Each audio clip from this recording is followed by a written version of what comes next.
Okay, so let's say I want to make a new Node.js repo for example, this week. So I'm going to first, like we do every time, we start by making a new folder. That's going to be our workspace. So we're going to do cd to, I'm going to cd to my the parent folder that I wanted to be in. So I'm just going to list. So these are all the folders that I already have. And now I'm going to make a new folder. So I'm going to say make dir, or whatever it is on Windows. And I'm going to set a name. So for example, week 3. Yeah, the same. Yeah, we can yeah, okay. So we're going to say cd. So I just made the directory. Next step, I'm going to go into the directory.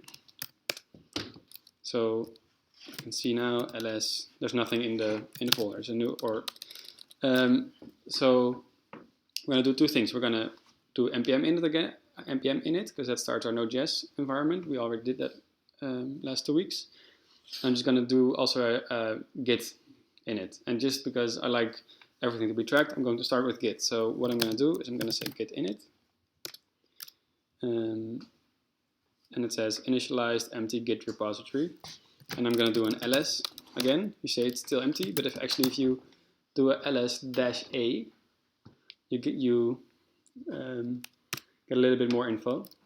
So what ls.a does means all.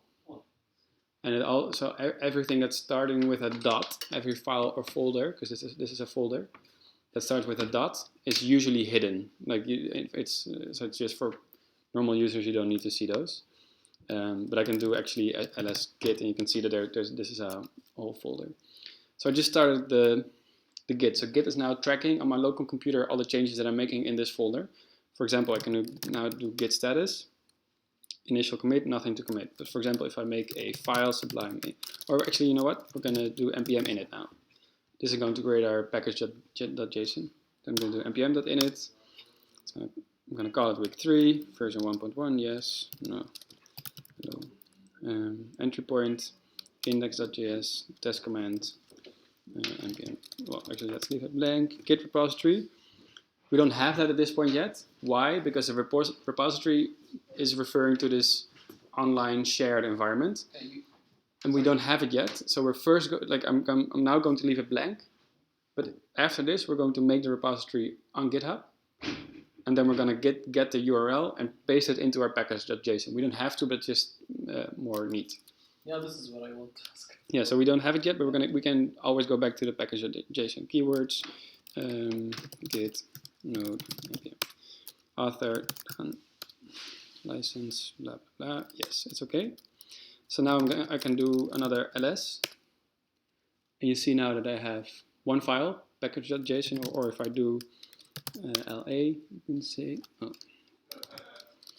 you can see git, sorry, ls la. You can see now I have the git folder and the package.json. So if I do git status, you can see, oh, we have a new file. So git already sees we added a file. So so what I'm going to do is I'm first going to make the first commit, and then we're going to make the the question now is, how do we get this onto GitHub?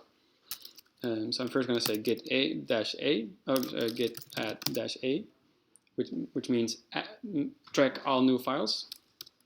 You can now see that you see the difference between this here, untracked files, package.json. So by adding the git add a, it's now being tracked by Git. So I can already commit this, git commit initial commit of node repo. What's the A in AM? So git commit, and this is short for the A is again for all. So that means every file that I've changed, added.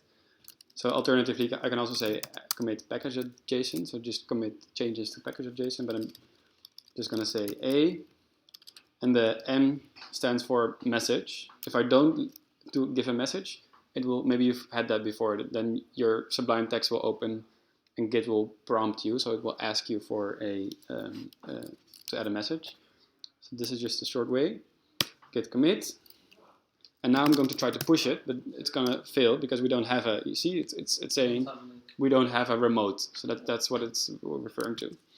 So next thing I'm going to do is I'm going to go to github.com and I'm going to make a new public repo.